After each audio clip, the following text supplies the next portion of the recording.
जय हिंद साथियों आज की इस वीडियो में लेकर आ गए मेरे भाई कक्षा 12 के लिए। क्या मेरे भाई कक्षा 12 के लिए विषय हिंदी होने वाला है। अर्धवार्षिक परीक्षा 2025-26 है मेरे भाई। और ये मेरे भाई बहुत ही वायरल पेपर है। और दोस्तों आप कोड देख सकते हैं, कोड भी बहुत वायरल है। ये भी कोड आपको पता होगा, ठीक मेरे भाई। देखो यहाँ पर पूर्णांक जो रहेगा वो मेरे भाई 100 नंबर का रहता है। और जो समय आपके लिए रहता है मेरे भाई 3 घंटा 15 मिनट। क्या मेरे भाई 3 घंटा 15 मिनट, जो कि बहुत ही अच्छा समय होता है, ठीक मेरे भाई। अब देखो जब भी आपको प्रश्न पत्र मिले मेरे भाई पेपर, तो सबसे पहले आपको क्या करना होता है, आपका नाम डालना होता है, जो भी आपका नाम है, ठीक मेरे भाई। और अंक क्रमांक। और मेरे भाई बहुत ही वायरल पेपर मेरे भाई, और एकदम न्यू पेपर है, ठीक मेरे भाई। अब देखो यहाँ पर क्या मेरे भाई, यहाँ पर निर्देश है कुछ जो आपको पढ़ लेते हैं, और यहाँ पर नोट दिया हुआ है, उसको भी आपको पढ़ लेना है मेरे भाई। दोस्तों आपको मैं ये पेपर दिखा देता हूँ कि पेपर किस टाइप का आया हुआ है। ये मेरे भाई बहुत ही वायरल क्वेश्चन पेपर है, तो आपको इस वीडियो को अंत तक देखना है। देख लीजिए, बहुत ही वायरल पेपर है, तो मेरे भाई इस वीडियो को अंत तक देखना बहुत जरूरी है, ठीक मेरे भाई। बिना देरी किए वीडियो को शुरू करते हैं इसी बात को। देखिए दोस्तों यहाँ पर अब दोस्तों सबसे पहले आपके क्वेश्चन पेपर में क्या आता है मेरे भाई, खंड का। क्या मेरे भाई सबसे पहले आता है खंड का मेरे भाई, जिसमें मेरे भाई क्या होते हैं, कैसे क्वेश्चन दिए जाते हैं वो देखो। देखो निम्नलिखित प्रश्नों के सही विकल्प चुनकर अपनी उत्तर पुस्तिका पर अंकित कीजिए। यानी कि मेरे भाई जो भी ऑप्शन सही होगा उसका आंसर आपकी उत्तर पुस्तिका में लिखनी है। क्या मेरे भाई उत्तर पुस्तिका में उसका आंसर लिखना है, ठीक मेरे भाई। जैसे यहाँ पर पहला क्वेश्चन है का नंबर,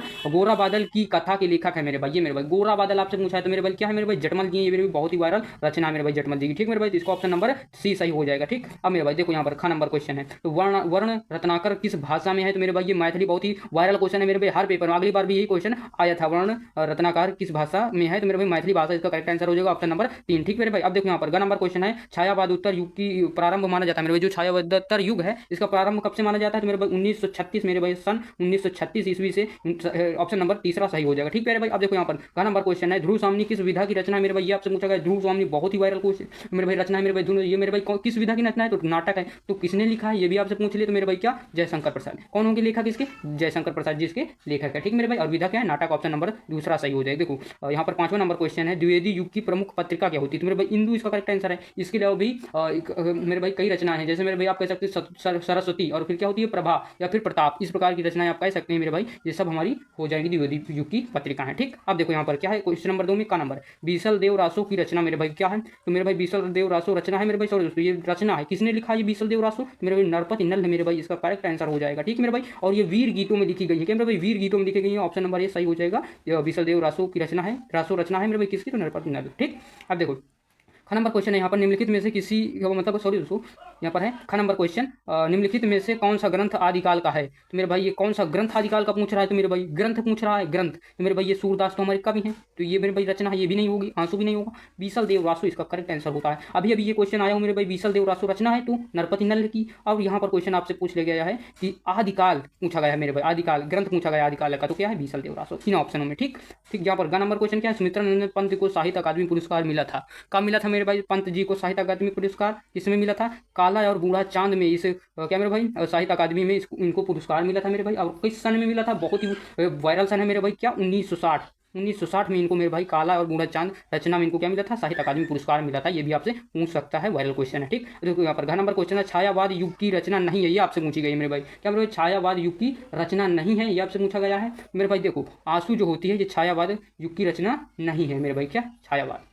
नंबर क्वेश्चन है मेरे भाई, हिंदी का प्रथम महाकाव्य माना जाता है, तो मेरे भाई इसका राइट आंसर क्या हो जाएगा मेरे भाई, तो इसका राइट आंसर पृथ्वीराज रासो है मेरे भाई। इसको किसने लिखा है, तो चंद्रवरदाई ने इसको लिखा है, पृथ्वीराज रासो, इसका ऑप्शन नंबर ए सही हो जाएगा, ठीक मेरे भाई। अब देखो क्वेश्चन नंबर 3 यहाँ से शुरू होता है, दिए गए गद्यांशों में से किसी एक गद्यांश पर आधारित प्रश्नों के उत्तर दीजिए, आपसे क्वेश्चन किया गया है, ठीक मेरे भाई। जो कि कितने नंबर का आएगा मेरे भाई, 10 नंबर का, ठीक। अब देखो अगला पेज देख, गद्यांश के उत्तर देने के लिए मेरे भाई क्या, गद्यांश के उत्तर देने के लिए आपको यहाँ पर गद्यांश का पैसेज दिया हुआ तो है पेज नंबर 2 में, क्या है मेरे भाई। देखो जन का प्रवाह अनंत होता है, सहस्त्रों वर्षों से भूमि के साथ राष्ट्रीय जन के तदास्मत्य प्राप्त किया है। जब तक सूर्य की रश्मियाँ नित्य प्रातः काल भुवन को अमृत से भर देती हैं, तब तक राष्ट्रीय जन का जीवन भी अमर है, ठीक मेरे भाई। आगे आपको पढ़ लेना है, जितना मेरे भाई रेखांकित अंश है उसको हमने पढ़ा है, ठीक मेरे भाई। इस प्रकार आपको पूरा पैसेज पढ़ लेना है। उसके बाद मेरे भाई आपको जाने आपको प्रश्न जो भी आपसे पूछे गए इस पैसेज से रिलेटेड, जैसे मेरे भाई यहाँ पर का नंबर क्वेश्चन क्या कह रहा है, गद्यांश के पाठ का शीर्षक एवं लेखक का नाम लिखना है, ठीक।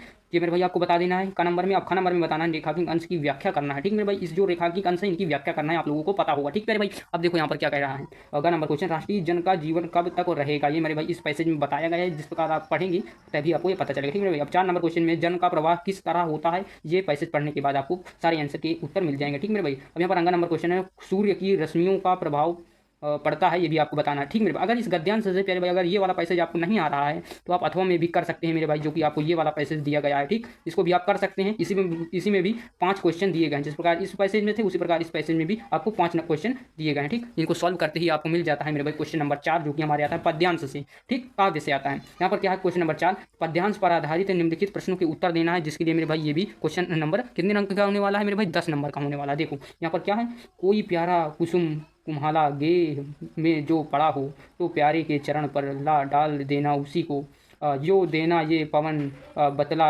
फूल सी एक बाला, मलाल हो तो कमल पग को चूमना चाहती है, ठीक मेरे भाई। इस प्रकार ये पैसेज दिया हुआ है और इसमें प्रश्न है इससे रिलेटेड, उपयुक्त तो पद्यांश का संदर्भ लिखना है, ठीक मेरे भाई। और यहाँ पर से क्या है मेरे भाई, जिसके लिए 2 नंबर, प्रत्येक क्वेश्चन 2-2 नंबर का होता है, इस प्रकार आपके 10 नंबर पूरे होते हैं, ठीक। अब देखो यहाँ पर ख नंबर है रेखांकन अंश की व्याख्या है, जिस प्रकार आपने गद्यांश में किया उसी प्रकार आपको पद्यांश में भी करना है। देखो क नंबर क्वेश्चन है, राधा पवन दूतिका से मुरझाए हो ये पुष्प को कहाँ डाल देने के लिए कह रही है। इस पैसेज को पढ़ने के बाद और अर्थ निकालने के बाद आपको इन सबके क्वेश्चन के आंसर पता चलेंगे, ठीक मेरे भाई। और यहाँ पर घ नंबर क्वेश्चन है मेरे भाई, क्या है, मुरझाए हुए पुष्प की उपमा किससे की जा रही है, ये भी आपको पैसेज पढ़ने के बाद पता चलेगा। देखो यहाँ पर क्या है, अंक नंबर क्वेश्चन क्या है, श्री कृष्ण के कमल के समान चरणों को कौन चूमना चाहता है, ये आपको क्वेश्चन पढ़ने के बाद, ठीक मेरे भाई। इस प्रकार ये 5वां क्वेश्चन है। अब देखो अगर ये पैसेज नहीं आ रहा है आपको अथवा में, इस क्वेश्चन को आप कर सकते हैं, इसके लिए भी मेरे भाई आपको 10 नंबर दिए जाएगा, ठीक मेरे भाई। इससे रिलेटेड कुछ क्वेश्चन है। अब इस पेज में मेरे भाई उस लाइन का, उस पैसेज का थोड़ा बहुत ये लाइन बची हुई है मेरे भाई, इसको भी आपको पढ़ लेना, ठीक। बहुत बच्चे इसको भूल जाते हैं, आपको भूलना नहीं है, ठीक। अब यहाँ पर प्रश्न क्या कह रहे हैं, 5 प्रश्न हैं, जो अगले पैसेज में थे वही इस पैसेज में भी हैं। इस प्रकार आपको अच्छे से पढ़ना है और इन सभी के आंसर देना है और 10 नंबर आपको लेके जाना है, ठीक मेरे भाई। अब देखो क्वेश्चन नंबर 5 है का नंबर, निम्नलिखित में से किसी एक लेखक का जीवन परिचय देते हुए उनकी महत्वपूर्ण, क्या मेरे भाई, उनकी महत्वपूर्ण कृतियों का उल्लेख कीजिए। शब्द सीमा यानी कि अधिक से अधिक शब्द, आपको 80 शब्द लिखने हैं, ठीक, जिसके लिए आपको मिले जाएंगे यहाँ पर कितने, 5 नंबर दिए जाएंगे, ठीक। बहुत ही क्या मेरे भाई अच्छा क्वेश्चन है मेरे भाई, हर बार आता है और हमेशा लिखने के लिए आता है और सभी बच्चे करते भी हैं, ठीक। देखो यहाँ पर जैसे है, यहाँ पर पहला आप लिख सकते हैं क्या मेरे भाई, यहाँ पर सबसे इंपॉर्टेंट बात है किसी एक लेखक, तो यहाँ पर 3 लेखक दिए हों, किसी एक लेखक को आपको ले लेना, उन्हीं के ऊपर जीवन परिचय जो हो उनका लिख देना, ठीक मेरे भाई। जैसे आप लिख सकते हैं डॉक्टर वासुदेव शरण अग्रवाल का, जैनेन्द्र कुमार या फिर पंडित दीनदयाल उपाध्याय, इनमें से किसी एक के ऊपर आप लिख सकते हैं, ठीक। जैसे ग नंबर क्वेश्चन है, निम्नलिखित में से कवियों, किसी एक कवि, यहाँ पर कवि मतलब पद्य की बात हो रही है, का साहित्य परिचय देते हुए उनकी रचनाओं को उल्लेख करना है। शब्द सीमा सब क्या है तो मेरे भाई 80 शब्द अधिक से अधिक लिख सकते हैं। जैसे यहाँ पर आप लिख सकते हैं अयोध्या सिंह उपाध्याय हरिओद का लिख सकते हैं, ठीक मेरे भाई। जयशंकर प्रसाद का लिख सकते हैं या फिर मैथिली शरण गुप्त का लिख सकते हैं। किसी एक कवि के ऊपर आपको जीवन परिचय लिखना है, ठीक। इसके लिए भी मेरे भाई कितने 5 नंबर दिए जाएंगे, ठीक। अब देखो यहाँ पर 6 नंबर क्वेश्चन है, बहादुर कहानी की कथा अपने शब्दों में लिखना मेरे भाई। जो आपके पाठ में जो बहादुर कहानी है, जो भी बताया गया उसको अपने शब्दों में लिखना मेरे भाई, जिसके लिए आपको 5 नंबर बहुत ही अच्छे तरीके से दिए जाएंगे, ठीक। या मेरे 5 नंबर आपको बहुत ही अच्छे तरीके से दिए जाएंगे। अब देखो यहाँ पर से क्वेश्चन क्या है, कहानी के प्रमुख तत्वों के आधार पर खून का रिश्ता कहानी का विवेचन करना, ठीक मेरे भाई। अगर ये बहादुर कहानी आपको ना आ रही हो मेरे भाई, आप क्या कर सकते हैं, ये क्या है, कहानी के प्रमुख तत्वों के आधार पर खून का रिश्ता, ये जो कहानी है इसका विवेचन करना, ठीक। क्वेश्चन नंबर 7 है, अपने पठित खंड काव्य की विशेषताओं का उल्लेख करना है। इसके लिए भी आपको 5 नंबर दिए जाएंगे। ये नहीं आ रहा है मेरे भाई, अपने पठित खंड काव्य के प्रमुख मेरे भाई पात्र नायक की चारित्रिक विशेषताओं का वर्णन करना, ठीक। जिसके लिए 5 नंबर आपको निर्धारित है, बात ध्यान रखनी है। अब यहाँ पर से आता है मेरे भाई खंड खा, जिसमें मेरे भाई संस्कृत के लिए आपको कुछ पैसेज दिए जाएंगे, उससे रिलेटेड क्वेश्चन किए जाएंगे। क्वेश्चन कैसे होते हैं वो देखो यहाँ। देखो क्वेश्चन नंबर का है, दिए गए संस्कृत गद्यांशों में से किसी एक गद्यांश का संदर्भ हिंदी में, संदर्भ सहित हिंदी में अनुवाद करना है मेरे भाई। तो इस प्रकार ये आपका कुछ पैसेज है मेरे भाई संस्कृत का, इसको मेरे भाई संदर्भ लिखना है। और हाँ एक मेरे भाई, इसमें मेरे भाई क्या लेखक जो होता है, लेखक कवि नहीं होता है संस्कृत में, ठीक। ये आपको बात ध्यान रखनी है। तो आपको बस इतना बताना है कि ये पैसेज किस पाठ से आया है, ये पाठ का नाम बस लिख देना, बस हो गया संदर्भ में, ठीक। इस प्रकार आपको संदर्भ लिखना है और अनुवाद कर देना है, 7 नंबर मिल जाएगा, ठीक मेरे भाई। अब बहुत से बच्चे होते हैं मेरे भाई, इसको भी कर दिया, इसको नहीं प्यारे भाई, यहाँ पर अथवा बैठा हुआ बीच में, या तो इसको करो या तो इसको करो, 2 में से एक करो। देखो अब यहाँ पर का नंबर था, अब यहाँ पर ख नंबर है, दिए गए श्लोकों में से किसी एक श्लोक का किसी एक श्लोक का संदर्भ सहित हिंदी में अनुवाद करना, ठीक मेरे भाई। क्वेश्चन नंबर क्या मेरे भाई खा में, यहाँ 8 में खा है, 7 नंबर का ये भी है, ठीक। तो यहाँ पर से ये श्लोक है, अगर ये श्लोक ना आ रहा हो तो अथवा में भी हमने आपके लिए क्वेश्चन रखा, वो क्या है उसको भी देखो। यहाँ पर वो क्वेश्चन कह रहा है, देखो दोस्तों प्रश्न पेज नंबर 4 में टाइपिंग में थोड़ा मिसिंग हुई है, इसलिए उस अथवा में जो श्लोक था वो यहाँ पर नहीं है, कोई बात नहीं। प्रश्न पत्र एकदम वायरल पेपर है और दोस्तों वीडियो बहुत ही अच्छी होने वाली है। देखो क्वेश्चन नंबर 9 क्या हो रहा है और क्या कह रहा है, निम्नलिखित में से किन्हीं 2 प्रश्नों के उत्तर संस्कृत में देना, ठीक मेरे भाई। जैसे यहाँ पर संस्कृत भाषा मुख्य कविता के संति, इस प्रकार की मेरे भाई कितने हैं, 2 प्रश्नों के उत्तर देना मेरे भाई। ये रहे आपके 4 प्रश्न, 2 प्रश्न आपको चुन लेने हैं, उन्हीं के उत्तर मेरे भाई किस में देना है, संस्कृत में देना, क्या मेरे प्रश्न के उत्तर संस्कृत में देना, ठीक। अब यहाँ पर क्वेश्चन नंबर 10 है का नंबर, श्रृंगार रस अथवा या तो श्रृंगार रस या फिर हास्य रस की परिभाषा देते हुए हुए उदाहरण सहित लिखना है, ठीक मेरे भाई। जैसे श्रृंगार रस का आप बहुत ही अच्छे से लिख सकते हैं, या फिर हास्य रस का उदाहरण, हंसी हंसी बाजे लगी देख दूल्हा दिगंबर पावनी जिया हिमाचल के उसाल में, ठीक मेरे भाई। तो इस प्रकार आप हास्य रस का भी लिख सकते हैं। अब देखो यहाँ पर अनुप्रास अथवा उपमा अलंकार की परिभाषा देते हुए उदाहरण, देखो मेरे भाई ये अनुप्रास बहुत ही सरल है, जहाँ पर वर्ण की आवृत्ति हो वही अनुप्रास होता है। हो गया मेरे भाई, एक क्या मेरे उदाहरण लिख देना। चौपाई छंद है ये मेरे भाई सममात्रिक छंद है, 16 चरण होते हैं, क्या मेरे भाई 16 चरण होते हैं, और प्रत्येक चरण में सॉरी दोस्तों 4 चरण होते हैं, प्रत्येक चरण में 16 मात्राएं होती है, 64 मात्राएं कुल मिलाकर होती हैं, ठीक। इस प्रकार आपको चौपाई छंद लिख देना है। क्वेश्चन नंबर 11 है, निम्नलिखित में से किसी एक विषय पर अपनी भाषा शैली पर निबंध लिखना है, जिसके लिए 9 अंक आपको मिलेंगे, ठीक। और हाँ मेरे भाई यहाँ पर हिंदी ग्रामर से कितने नंबर आपको मिल जाते हैं मेरे भाई 6 नंबर, ठीक, लिखित, और बाकी ऑब्जेक्टिव में भी क्वेश्चन आते हैं, ठीक। देखो यहाँ पर इसमें क्या है, निबंध लिखने में या तो आप लिख सकते हैं स्वच्छ भारत अभियान पर लिख सकते हैं, ठीक, स्वच्छ भारत अभियान पर लिख सकते हैं या तो निबंध, या तो लिख सकते हैं प्रदूषण समस्या और समाधान, ये आप लिख सकते हैं, या फिर साहित्य समाज का दर्पण, बढ़े बेटियां पढ़े बेटियां, इनके ऊपर आप लिख सकते हैं मेरे भाई। क्या है, किसी एक विषय पर, 4 विषय हैं आपके पास, किसी एक विषय को चुन लेना, उसी पर आपको क्या लिखना है, निबंध लिखना है, ठीक। अब देखो यहाँ पर क्या है, एक छूट रहा है मेरे भाई दहेज प्रथा तथा सामाजिक अभिशाप, इस प्रकार भी आप लिख सकते हैं, यानी कि आपको 5 विषय, ठीक। क्वेश्चन नंबर 12 है का नंबर, यहाँ नयनम का संधि विच्छेद क्या होगा, ये आपसे पूछा है। तो मेरे भाई इसमें पहले तो आपको बता दें कौन सी संधि है, तो इसमें मेरे प्यारे भाई अयादि संधि है, क्या मेरे भाई अयादि संधि है, ये आपको बात ध्यान रखना है। अब पूछ रहा है संधि विच्छेद कौन का नेद है, अनम होगा, और यहाँ पर क्या है, जन्म है, तो यहाँ पर अनम होना चाहिए ठीक मेरे भाई। तो ये क्या हो जाएगा, ऑप्शन नंबर ए सही हो जाएगा। अब देखो यहाँ पर दूसरा क्वेश्चन है, प्रेजते का संधि विच्छेद होगा, ये आपसे पूछा है, तो इसका राइट आंसर क्या हो जाएगा, प्राधन एजते, ऑप्शन नंबर सी इसका सही होगा।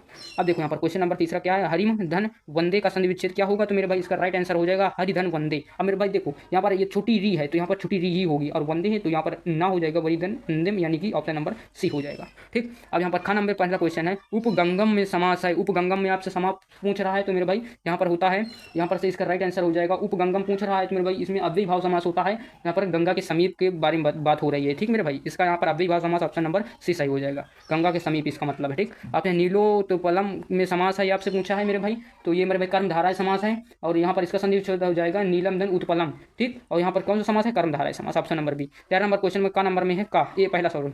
अधिमान शब्द में प्रत्यय है, तो मान, क्या मेरे भाई मान, यहाँ पर सॉरी दोस्तों धीमान शब्द में प्रत्यय पूछ रहा है मेरे भाई, तो मान है, यहाँ पर ये ऑप्शन गलत है, तो मेरे भाई मान प्रत्यय, ठीक, प्रत्यय जो बाद में लगते हैं, ठीक, यहाँ पर मान है।